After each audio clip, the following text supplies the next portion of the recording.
Face डल देखा गले confidence भी कमी जाए, ठीक ना। नमस्कार।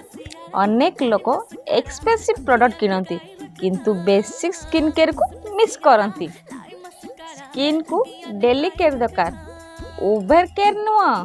मॉर्निंग किंबा नाइट तीनोटी सिंपल स्टेप रखंतु, जेमिति कि प्रथमे क्लींजिंग मुह सफा रखंतु।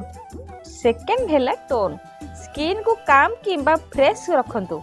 Third step moisturiser, skin barrier को प्रोटेक्ट करंतु।